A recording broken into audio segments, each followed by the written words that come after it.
नमस्कार बच्चों, स्वागत है आप सभी का एक बार फिर से आपके अपने YouTube channel Manoj inspire India में। और मैं हूं मनोज कुमार गुप्ता। स्वागत है आपका इस कक्षा में। प्यारे विद्यार्थियों, आज हम लोग class 10th subject physics light जो हम लोग कवर कर रहे हैं, इसमें हमने बच्चों इस टॉपिक को पहले कवर कराया है कि गोलीय दर्पण द्वारा परावर्तन का नियम। इसका हम थोड़ा सा ब्रीफ इंट्रो देंगे। इसके बाद जीवन में आपको कभी ना भूले या आज से पहले किसी के द्वारा आपने जिस टेक्निक से कभी नहीं पढ़ा होगा, उस टेक्निक के माध्यम से मैं अवतल दर्पण द्वारा प्रतिबिंब का बनना ये सिखाऊंगा बच्चों। ठीक है, तो पूरे धैर्य और विश्वास के साथ आप मेरे साथ जुड़िए और इस वीडियो को अंत तक जरूर देखिए। ठीक, तो साथियों, आज की कक्षा की शुरुआत हम एक मोटिवेशनल थॉट के साथ करना चाहते हैं कि अभी न पूछो हमसे कि मंजिल कहाँ है। अभी न पूछो हमसे कि मंजिल कहाँ है, अभी तो हमने चलने का इरादा किया है। न हारे हैं न हारेंगे कभी, किसी और से नहीं खुद से ये वादा किया है, खुद से ये वादा किया है। ठीक है साथियों, तो इस मोटिवेशनल थॉट के साथ आइए आज की कक्षा की शुरुआत करते हैं। जो पहला पॉइंट है हमारा बच्चों, गोलीय दर्पण द्वारा परावर्तन का नियम। तो पहले साथियों मैं थोड़ा सा इंट्रोडक्शन आपको पिछली क्लास का देना चाहूंगा। यानी साथियों, दर्पण अंग्रेजी में क्या कहते हैं इसको? मिरर। ठीक है, मिरर। मिरर कितने प्रकार के होंगे साथियों? मिरर दो प्रकार के होंगे। कौन कौन सा? एक को कहेंगे समतल दर्पण, समतल दर्पण, और दूसरे को कहेंगे गोलीय दर्पण। ठीक है, plane mirror, spherical mirror. Okay, समतल दर्पण कितने प्रकार का होगा? केवल एक प्रकार का होगा साथियों, केवल और केवल एक प्रकार का। जब किसी समतल कांच पर उसके एक ओर पॉलिश कर दिया जाएगा तो वो क्या बन जाएगा? समतल दर्पण। फिर आइए साथियों बात करते हैं गोलीय दर्पण की। तो गोलीय दर्पण की दो बिरादरी है। कौन कौन सी बिरादरी है भाई? इसकी पहली कैटेगरी का नाम है अवतल दर्पण, अवतल दर्पण, और दूसरी कैटेगरी का नाम है उत्तल दर्पण, उत्तल दर्पण। पहले ये समझना होगा आपको गोलीय दर्पण होता क्या है। साथियों, ये कोई कांच का खोखला गोला है। ठीक है, कांच का खोखला गोला है, और इस गोले का एक छोटा सा हिस्सा आपने काट लिया, बाकी हिस्से को क्या किया? इरेज कर दिया। चलिए, जिस कटे हुए हिस्से को आपने लिया है वो कुछ इस प्रकार से आपको नजर आ रहा है। अब ये साथियों है आपका गोलीय कांच। क्या है? गोलीय कांच। इसको हमें गोलीय दर्पण में बदलना है। तो गोलीय कांच गोलीय दर्पण में तब बदलेगा जब इसके एक ओर पॉलिश की जाएगी।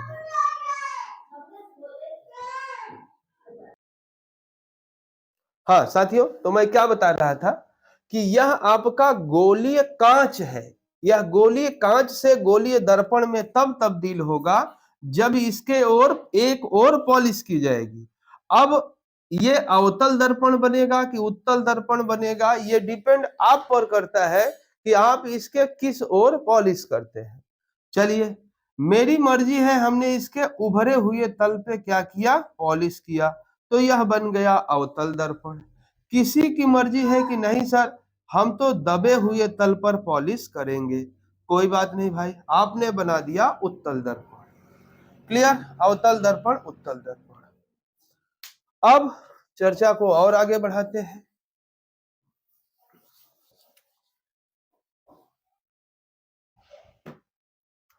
साथियों, अब आपने जो अवतल या उत्तल दर्पण बनाया है, ठीक है, जिस गोले को काट करके बनाया था उसका कहीं ना कहीं केंद्र होगा। तो अब इस पूरे हिस्से को मिटा दीजिए। ठीक है, यह जो केंद्र है आगे चल करके इसको वक्रता केंद्र नाम दिया जाएगा। ठीक है, इसके एक और आप पॉलिश कर दीजिए। चलिए पॉलिश कर दिया, तो इसका क्या नाम होगा? वक्रता, सॉरी थोड़ा बड़ा लिखना पड़ेगा बच्चों। और देखो ये क्या है, इसको पोल ध्रुव कहते हैं। इस पॉइंट का नाम यम दे दो, इसका नाम यन दे दो, तो यमयन ये दर्पण का द्वारक हो जाता है। और सी और पी यानी वक्रता केंद्र और ध्रुव के बीच की दूरी का ठीक आधा, ध्यान दो, दोनों के बीच की दूरी का ठीक आधा, ये क्या बनता है? फोकस। अब थोड़ा ध्यान देना कि सी क्या है? वक्रता केंद्र, वक्रता केंद्र।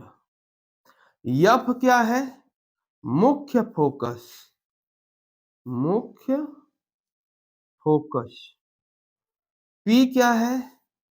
पी ध्रुव है, पी क्या है? ध्रुव है। और यम यन क्या है? यम यन इस दर्पण का द्वारक कहलाएगा, द्वारक। ठीक है, उम्मीद करते हैं आपको इतनी सारी बातें समझ में आ गई होंगी। अब आते हैं गोलीय दर्पण द्वारा परावर्तन के नियम। तो 3 नियम है साथियों, हमने तीनों नियम चर्चा में लाए हैं। आपने अगर हमारी पिछली वीडियोज को ना देखा हो तो इसकी पूरी प्लेलिस्ट में पिछली वीडियो भी आपको मिल जाएगी। और मेरे ख्याल में यही सही भी होगा कि आप सारे वीडियोज को देखें, तो आप तभी आपके लिए ये कल्याणकारी होगा और पूरे चैप्टर का कॉन्सेप्ट एकदम आपका क्लियर होगा। अब आने वाले 1-2 वीडियोज में अब मैं इसके न्यूमेरिकल्स कराने वाला हूं, यानी प्रकाश का ये वाला हिस्सा लगभग समाप्ति की ओर है, 2-3 वीडियोज में और कवर हो जाएगा। ठीक है, तो गोलीय दर्पण द्वारा परावर्तन के कितने नियम है? 3 नियम साथियों। पहला नियम क्या कहता है कि अगर कोई प्रकाश की किरण मुख्य अक्ष के समांतर आती है, कहां से आती है? कोई प्रकाश की किरण मुख्य अक्ष के समांतर आती है तो वह परावर्तन के पश्चात कहां से गुजरेगी? मुख्य फोकस से होकर के गुजरेगी।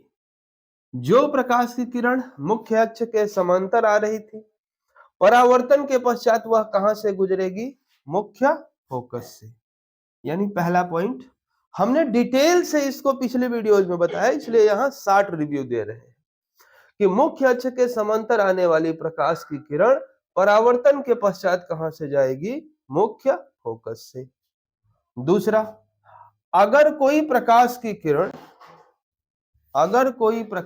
किरण साथियों फोकस से होकर के आती है, अगर कोई प्रकाश की किरण कहां से आ रही है? फोकस से। यानी सपोज दैट प्रकाश की किरण आपने जो डाला वो कुछ इस प्रकार से डाला, कहां से गई? फोकस से। तो ये परावर्तन का नियम कहता है कि फोकस से आने वाली प्रकाश की किरण परावर्तन के पश्चात मुख्य अक्ष के समांतर होकर के चली जाएगी। यानी पहले वाले नियम का उल्टा। पहला वाला नियम क्या कह रहा है? मुख्य अक्ष के समांतर आने वाली प्रकाश की किरण परावर्तन के पश्चात फोकस से होकर के जाएगी, ये आपका फोकस है। दूसरा नियम ये कह रहा है कि अगर प्रकाश की किरण साथियों फोकस से आ रही है तो ये परावर्तन के पश्चात मुख्य अक्ष के समांतर होकर के चली जाएगी। ठीक, चलिए ये भी समझ आ गया। तीसरा नियम क्या कहता है? तीसरा नियम भी इसी में देख लेते हैं। तीसरा नियम ये कहता है साथियों कि अगर कोई प्रकाश की किरण वक्रता केंद्र से होकर के आ रही है, कहां से आ रही है? वक्रता केंद्र से, तो यह परावर्तन के पश्चात उसी मार्ग से वापस चली जाएगी, यह जिस मार्ग से आई थी। उम्मीद करते हैं आपको तीनों बातें समझ में आई होंगी। चलिए फिर से एक बार हम रिकॉल कर लेते हैं। पहला नियम क्या कहता है? मुख्य अक्ष के समांतर आने वाली प्रकाश की किरण परावर्तन के पश्चात फोकस से जाती है। दूसरा नियम क्या कहता है? फोकस से आने वाली प्रकाश की किरण परावर्तन के पश्चात मुख्य अक्ष के समांतर होकर के चली जाती है। तीसरा नियम क्या कहता है? जो किरण वक्रता केंद्र से होकर के आती है परावर्तन के पश्चात यह उसी मार्ग से वापस चली जाती है। ठीक है साथियों, तो ये रहा गोलीय दर्पण द्वारा परावर्तन का नियम। यह नियम साथियों अवतल दर्पण पर भी लागू होता है, उत्तल दर्पण पर भी लागू होता है। ठीक है, थोड़ा सा हम आपको बताना चाहेंगे यही चीज उत्तल दर्पण के लिए। उत्तल दर्पण आपका कैसे बनेगा, कुछ ऐसे बनेगा। ठीक है, इसके दबे हुए तल पे पॉलिश की जाती है, बिल्कुल सही, इसके दबे हुए तल पर पॉलिश की जाती है। इस लाइन का क्या नाम है भाई, इस लाइन का नाम है प्रिंसिपल एक्सिस। प्रिंसिपल एक्सिस या इसको हिंदी में मुख्य अक्ष कहेंगे, मुख्य अक्ष, प्रिंसिपल एक्सिस। इस बिंदु का क्या नाम होगा, इसका नाम होगा ध्रुव। अभी अभी आपने सीखा, यह जिस बड़े गोले का भाग होगा उसका जहां पर भी केंद्र होगा उसी को वक्रता केंद्र कह लेंगे। और P और C के बीच की दूरी का ठीक आधा, यह क्या कहलाता है, मुख्य फोकस कहलाता है। चलिए, इतनी बात आप लोग साथियों जान लिए। यानी एक चीज यहां से आपने और सीखा कि अगर दर्पण आपका अवतल है, ये बहुत महत्वपूर्ण बात है बच्चों, अगर आपका दर्पण अवतल है तो इसका जो वक्रता केंद्र और फोकस होता है यह ध्रुव के बाईं ओर होता है। ध्यान दो, ये उत्तल दर्पण है। ये कौन सा दर्पण है, अवतल दर्पण। कैसे याद रखोगे, अगर पॉलिश उभरे हुए तल पे की जाए तो दर्पण अवतल, और अगर पॉलिश दबे हुए तल पे की जाए तो उत्तल। ठीक है, फिर से समझो, ये दर्पण अवतल है। अवतल और उत्तल में अंतर क्या है, पहला अंतर तो ये है कि अवतल में पॉलिश उभरे हुए तल पे की गई और उत्तल में पॉलिश दबे हुए तल पे की गई। दूसरा अंतर, आप यहां देखिए जो फोकस और वक्रता केंद्र है वह ध्रुव के दाहिनी ओर है, और यहां देखिए फोकस और वक्रता केंद्र किधर पड़ेगा, ध्रुव के बाईं ओर पड़ेगा साथी। तो इसलिए अभी आगे चल करके मैं चिन्ह परिपाटी बताऊंगा कि किधर से किधर की दूरियां धनात्मक, किधर से किधर की दूरियां ऋणात्मक ली जाती है। अभी थोड़ा ये आगे चर्चा होगी अगले वीडियो में इसकी। फिलहाल अभी के लिए आप इसको समझिए, जो गोली दर्पण द्वारा परावर्तन के 3 नियम हैं उसको उत्तल दर्पण के लिए भी सीखिए। पहला नियम क्या कह रहा था, मुख्य अक्ष के समांतर आने वाली प्रकाश की किरण, अब देखो ये यहां आकर के यहां से क्या हो जाएगी, परावर्तित हो जाएगी कुछ ऐसे। तो ये इसको जब डॉटेड आगे बढ़ाया जाएगा तो ये ऐसा प्रतीत होगा कि ये फोकस से आ रही है, एक्चुअल में नहीं आती। ठीक, क्योंकि यहीं से ये परावर्तित होकर के उधर चली गई, तो ऐसा प्रतीत होता है कि यह किरण कहां से आ रही है, फोकस से। दूसरा नियम,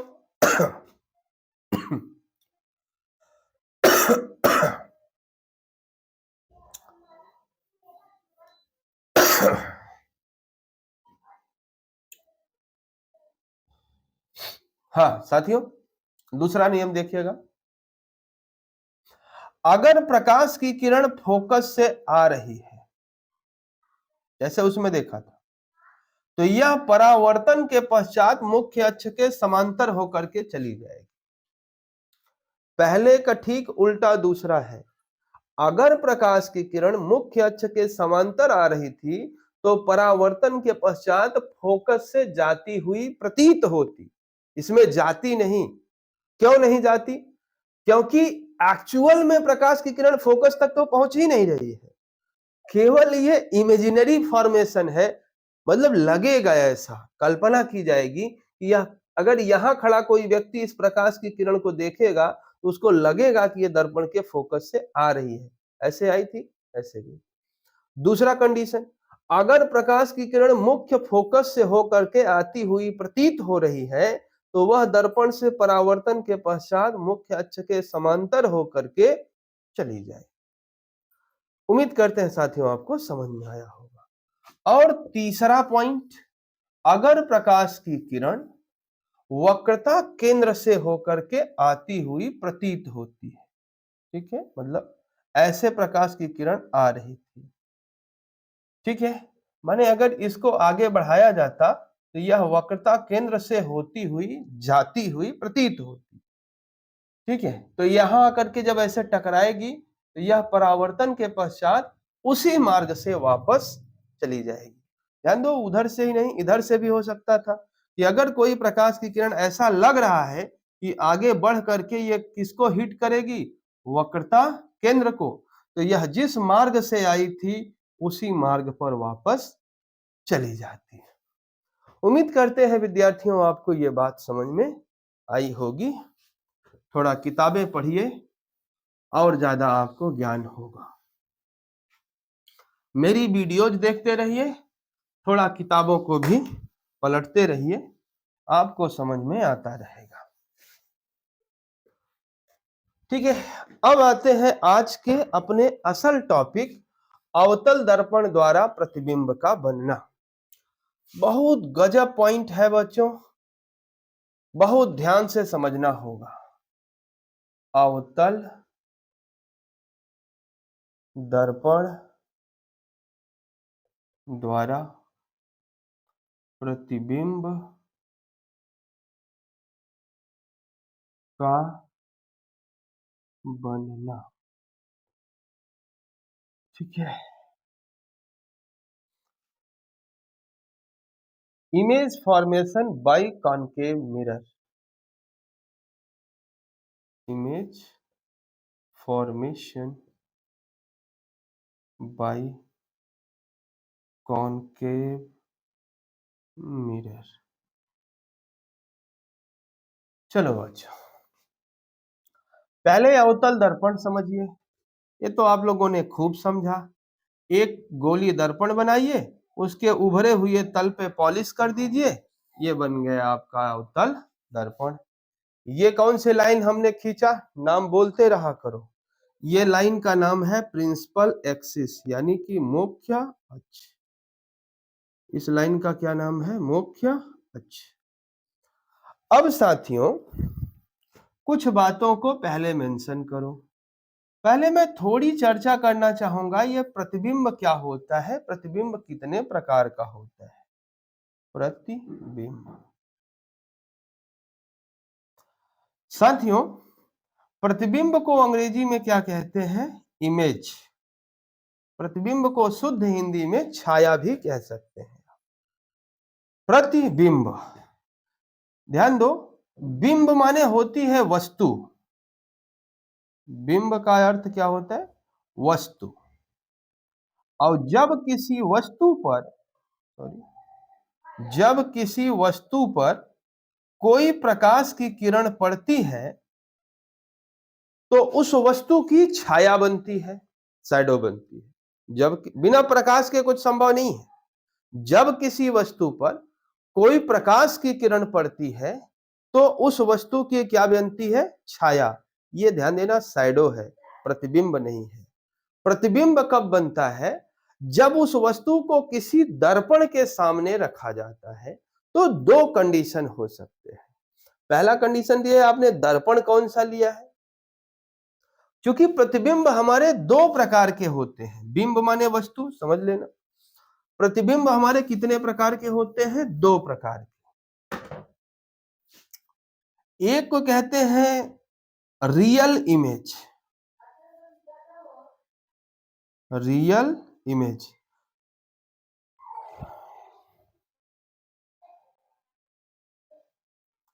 और दूसरे को कहते हैं वर्चुअल, वर्चुअल इमेज। पहले को क्या कहते हैं, रियल इमेज। दूसरे को क्या कहते हैं, वर्चुअल इमेज। रियल इमेज को हिंदी में वास्तविक प्रतिबिंब, वास्तविक प्रतिबिंब।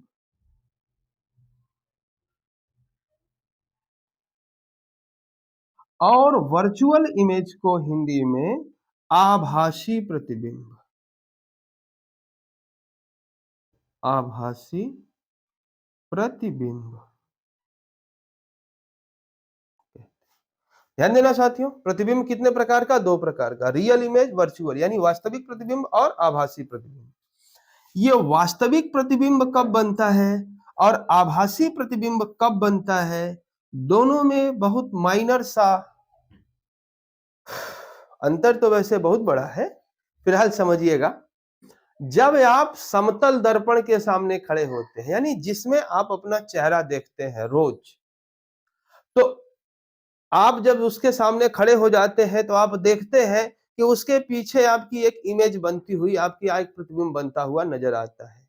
अब आप जरा सोचिए कि क्या वो प्रतिबिंब बना हुआ वास्तविक प्रतिबिंब है कि आभासी प्रतिबिंब है? मैं बताता हूं, वो आभासी प्रतिबिंब है। क्योंकि यानी कब प्रतिबिंब को आभासी कहेंगे, कब वास्तविक कहेंगे?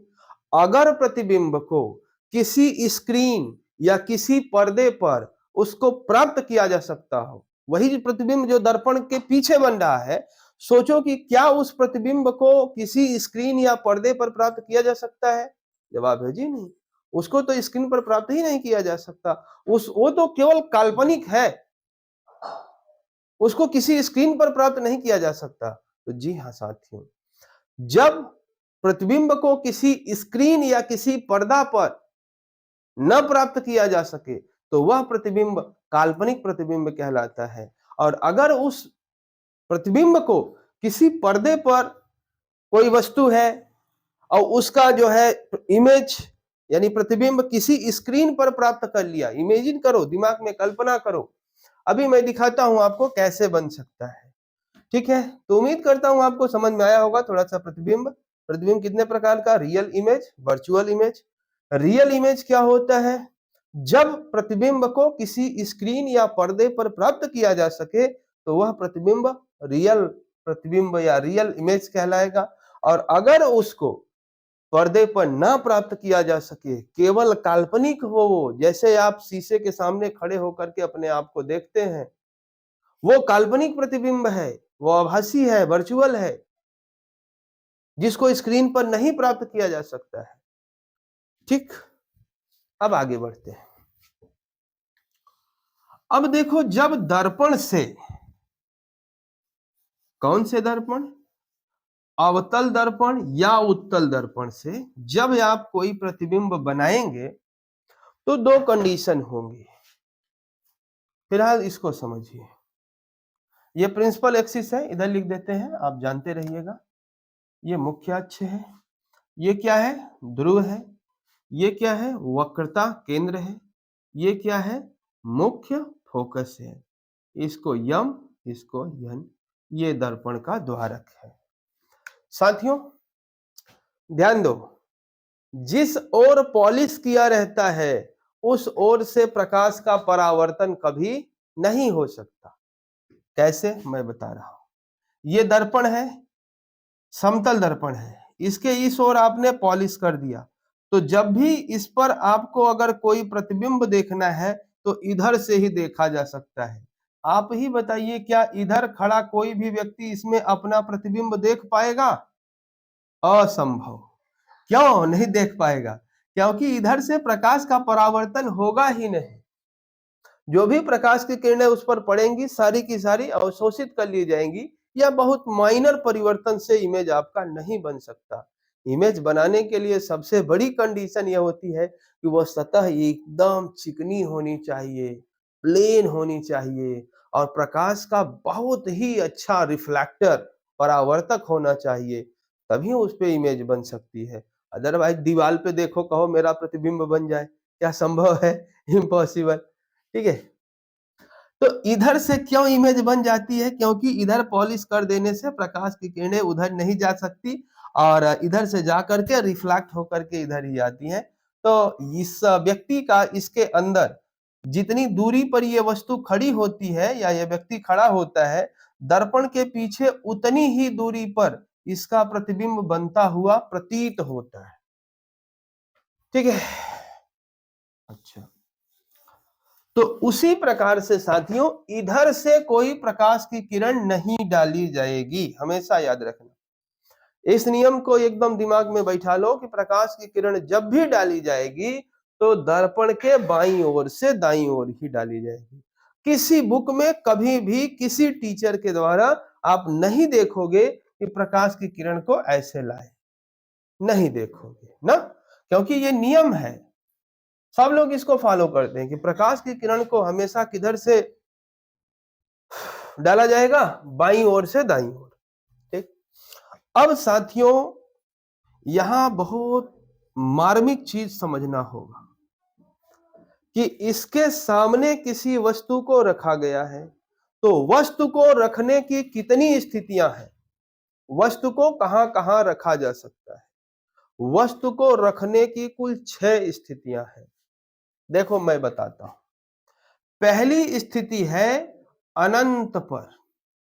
वस्तु को कहां रख दिए, अनंत पर, माने बहुत दूर, चांद के पास, या चांद को ही मान लो वस्तु है, उसका आप प्रतिबिंब किसी दर्पण के लिए दर्पण से बनाना चाहते हो।